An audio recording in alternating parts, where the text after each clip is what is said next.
It's time for the Douglas Coleman Show. Mr. Smooth and Savvy is joined by guests from all walks of life, from the entertainment industry to authors to political and social commentators, the famous and not so famous, the controversial and the light and fluffy. We have it all. Now, here's Douglas Coleman.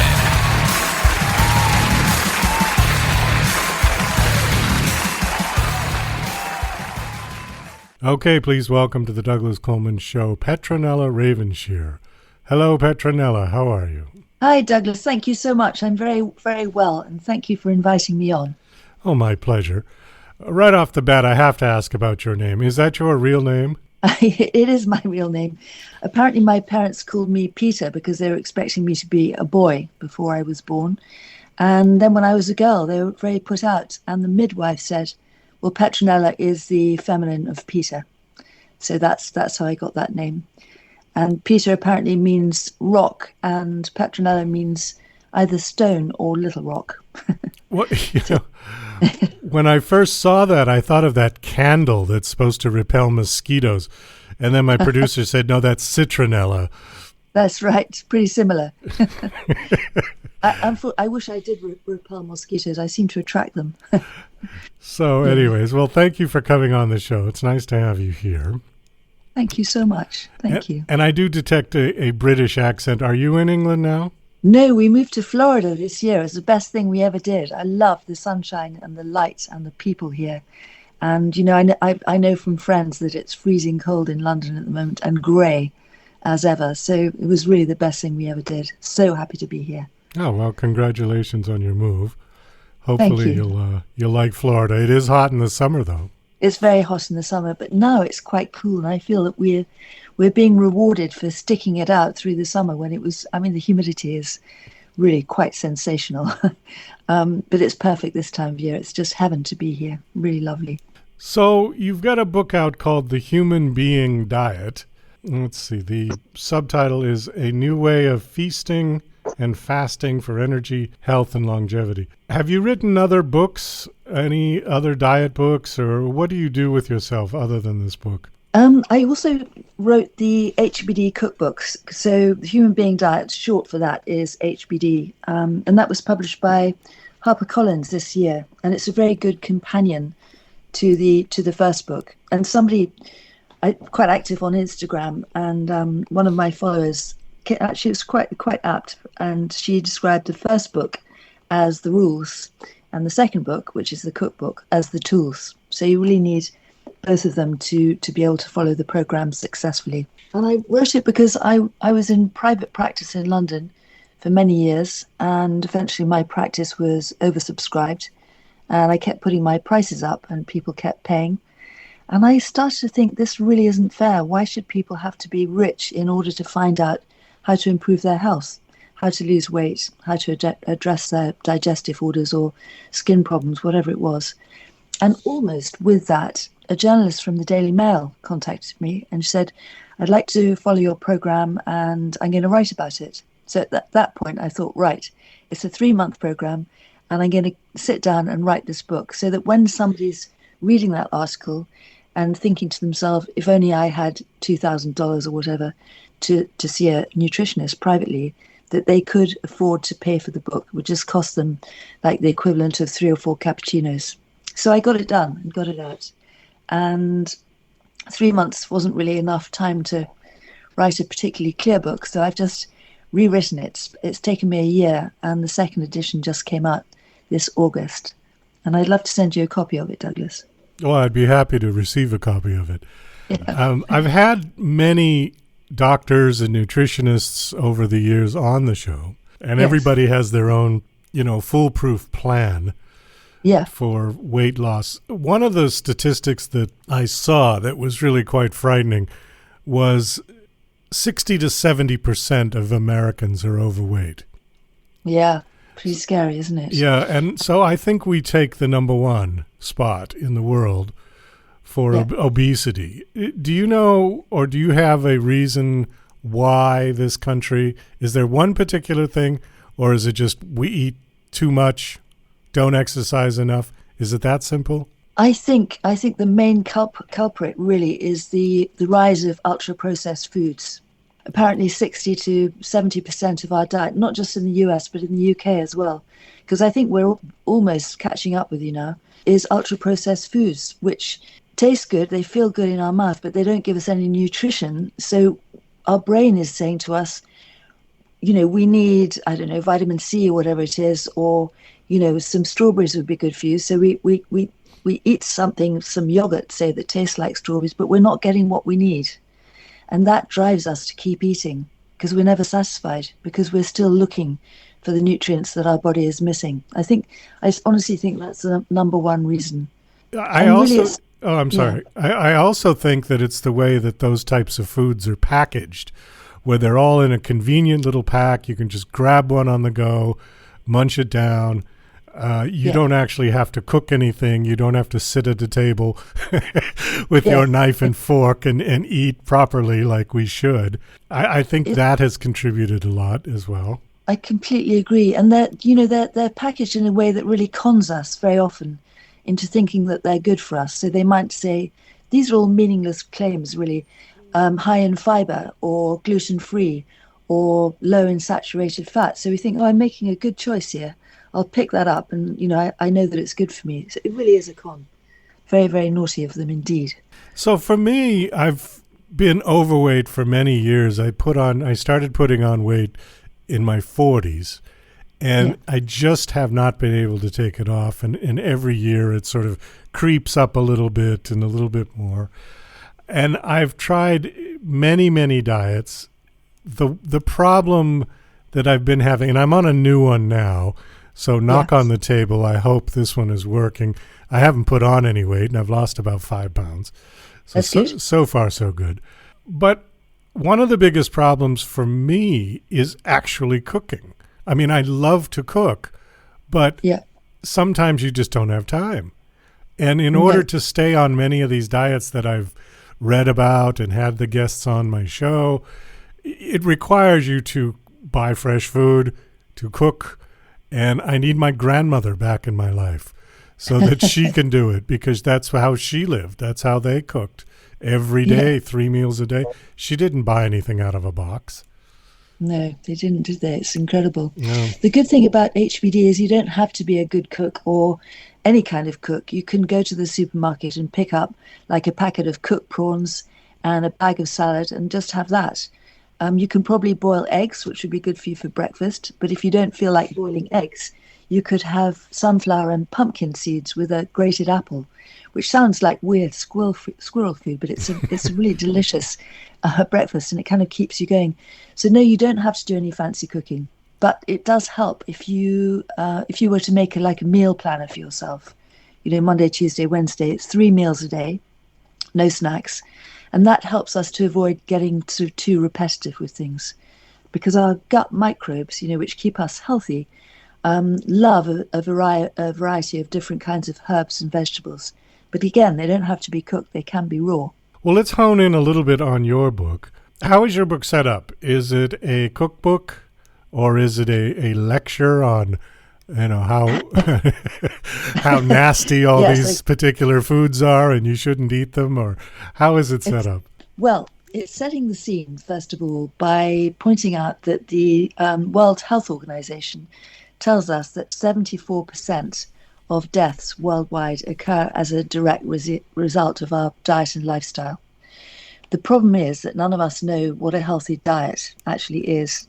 So I go on to explain how us human beings, the ones who are still here, are here because our ancestors were very good at feasting when food was available, and they were very good at living on the fat that they accumulated when there wasn't any food available. So we've feasted and fasted our way through many thousands of years. Also telling people that food is medicine, and that we can change so much about the way we look and the way we feel by changing what and how we eat. And when I was in nutrition school in London, we were taught, and perhaps people are still being taught, that to keep our metabolisms active, to help us lose weight, we need to eat 3 meals and 2 snacks every day. But fast forward to 2008 when I studied with the amazing Dr. Wolf Funfak, who's a German doctor. He said, my dears, if you're always eating, you're always creating more insulin. And insulin, as we know, is a very efficient fat storage hormone. So the book really explains all that, and it's split into, it's all a lot about, I'm just looking at the table of contents. A lot of it is about hormones, because insulin is a hormone, of course. And if one of our hormones is playing the wrong tune, then the whole orchestra doesn't work as it should, which is why HBD has such wide-ranging beneficial effects on, women's hormones, particularly in perimenopause, menopause, painful periods, and all that kind of thing. So it's setting the scene. Then we've got the HBD solution explaining what that is and the 10 golden rules, advising people to be very clear about what they want to change and how it will change their life for the better. Because then when people are having a tough day, they can remind themselves about why they started it. And then it's split into 4 phases. So you've got phase 1, which is preparation, that's 2 days. And then phase 2, that's the reset, 14 days. And then on day 17, we move into phase 3, which is when life gets easier again, because that's when a weekly treat meal is introduced. And also when we reintroduce extra virgin olive oil. But the idea that this is not a quick fix, even though I know that some people do use it for a quick weight loss fix before a wedding or an anniversary or a big birthday or something like that. The idea is that we get messages from our body which encourage us to stick to the foods we've, probably newly been eating on this program, which, by the way, are just completely normal, everyday foods that you find in your supermarket, and feeling so good that people don't want to go back to their old habits. So it is an education. I've made the read as light as I possibly can. There are lots of anecdotes. There's a great glossary in the back which includes things from holidays and high days to hunger to self-sabotage. And as I was saying, we're very active on Instagram, and I do a live every week, and lots of people tune in for that to help to keep them motivated and on track. It's really good fun. Let me talk about the feasting and fasting aspect of this, because I have seen on everywhere, Facebook, I think Instagram, but there's this sort of chart that they put up, and it says for men between ages this and that, and they want you to fast for 12 hours, for 16 hours, and eat absolutely nothing. And then they said the rest of the time you can eat what you want. I don't think that works, does it? I don't think it works either. I saw so many women in their 40s and 50s who were putting on weight because they had hormonal imbalances, and they were doing these long fasts, going for intense exercise classes like spinning and things like that, and they were just getting bigger and bigger. If we take all the exercise out, so apart from walking, we're not producing all those stress hormones like cortisol, which actually encourages us to put fat on around our middle. And if we at the same time eat breakfast every day within an hour of waking, and that breakfast contains protein in the form of eggs or nuts and seeds or cheese or tofu, whatever it is, along with some vegetables, and you might be thinking, oh gosh, no vegetables for breakfast, no thanks. But vegetables include avocado and tomato, for instance. So that's quite easy. And then we have a 5-hour fast between the time that we finish our breakfast and start our lunch. 5 clear hours. And during the 5-hour fast, we don't drink any tea or coffee. We just have water. And that really stimulates the microbes, our friendly microbes, to get on with their internal housekeeping. And it actually means that our insulin levels get low enough for another hormone called glucagon to come into action. And glucagon is our fat-burning friend. So we can't burn fat unless we are having at least 5-hour fast between meals. But if those fasts are too long, it's just another stressor and we stop burning fat. The calories in, calories out paradigm is dead. It really is. It just doesn't work like that. Us humans are much more complicated than calories in, calories out. And the advice to eat less and to exercise more is deeply unfair, really unfair on us. It doesn't work. So that's why people are astonished when they start doing HBD, the human being diet, that although they're eating, very often they're eating more than they were before because they're eating 3 meals a day, and they're certainly exercising much less, that they're actually losing weight like magic. I love the messages I get from people who are following the diet, and how they're blown away by the effect that this has on their metabolism and on how they feel. It's very exciting. Well, I think one of the problems, you did say eating 3 meals a day. See, I don't do that. No. I mean, we're sort of trained like, at least back in the old days. I don't know. Now the life is a little more unscheduled. But you being British, it was breakfast at 8, lunch at 12, tea at 4, dinner at 8, right? I mean, Yeah, right. that was Too much. And that's just way too much food, I think. And in America, we ate dinner a little bit earlier, like around 6 or something like that, and we didn't have tea. But I still think it's too much. I mean, I eat basically 1 meal a day and a snack at some point in the evening. You know, I try to eat more like the French, where they eat their main meal at lunchtime. Yes, they do, and you're right. They don't tend to eat breakfast. And I never used to eat breakfast because I thought, well, that's optional. And I didn't eat it because I wasn't hungry. It wasn't because I was resisting it or anything. But I came across some work that I think it's a neuroscientist, Jack Kruse, Kruse, did into leptin research. And leptin is a hormone released by our fat cells that travels to the brain and says, we've got enough food, we don't need to eat, or there isn't enough food, we need to eat. And even though our fat cells are producing leptin all the time, the brain's not getting the message, because we can become leptin resistant in a similar way to the way we become insulin resistant. And eating breakfast, Jack Kruse says, within 30 minutes of waking, helps to reset our leptin sensitivity. And I think within half an hour of waking is pretty extreme. And I found that actually eating within 1 hour of waking and getting enough protein is enough to reset that leptin sensitivity. Once all our hormones have been brought back into balance, and we're in phase 4, so we've done the first 3 phases of HBD, absolutely we can start skipping breakfast again and just eating once a day and go for longer fasts. But to get back into balance, I found that eating 3 meals a day is absolute key, really, really important, and no skipping on the breakfast. So you might try that, Douglas, and see how you get on. Have a couple of eggs with some avocado and tomato within an hour of waking, then wait 5 hours before you have your lunch. And again, at lunch, it's a question of combining protein foods, so meat, fish, chicken, eggs, shrimp, whatever it is, with vegetables. And again, it could be a bag of salad. It doesn't have to be cooked broccoli or marinated Brussels sprouts or anything complicated like that. And then another 5-hour fast, and then eating in the evening, eating at supper time. And yes, definitely skipping out on the tea. We don't need biscuits or cakes because they make our body produce even more insulin and make us even more likely to store the excess calories as fat. I was just going to say, so it does sound like low carb or very little carb diet. Yeah? Yeah. So it's very low starchy carbs, but carbs, fruit and vegetables, which we don't really think of as carbs, are actually carbohydrates. So carbohydrates, they're any kind of food that essentially breaks down to sugar. So we're not going carb-free, but we're taking out the grains and the starchy carbohydrates and the sugar and all the things basically that tend to make us feel tired and sluggish.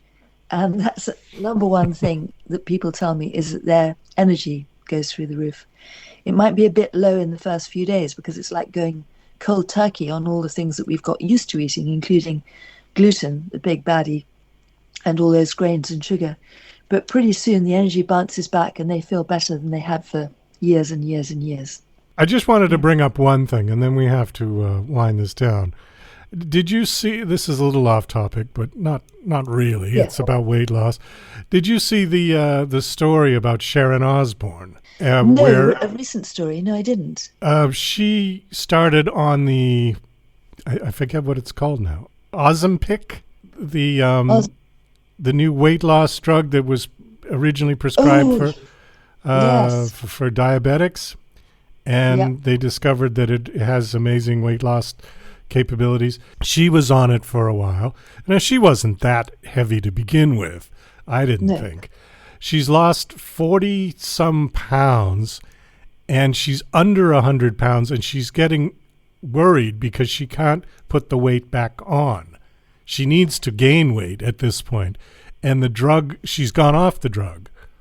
Yeah. And somehow it changed her body's metabolism or whatever, and she's turning into nothing. She's withering away. That is terrifying. I mean, it must be said that weight loss drugs do not have a good history of safety. Which was it? It was Fen-Phen. The lawsuits against the companies that produce that are still ongoing because it caused fatal heart abnormalities. And there's quite a lot about Ozempic in my book on page 31 to 33.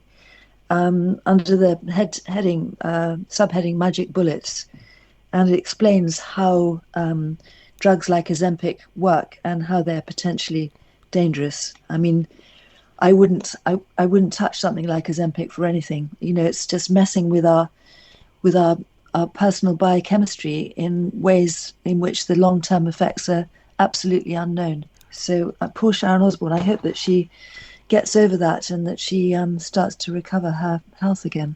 Yeah, it was a sad story, and all I could think about was, people like Karen Carpenter, who basically died from anorexia, and this is sort of drug-induced anorexia almost. Yeah, it's terrifying, really, really scary.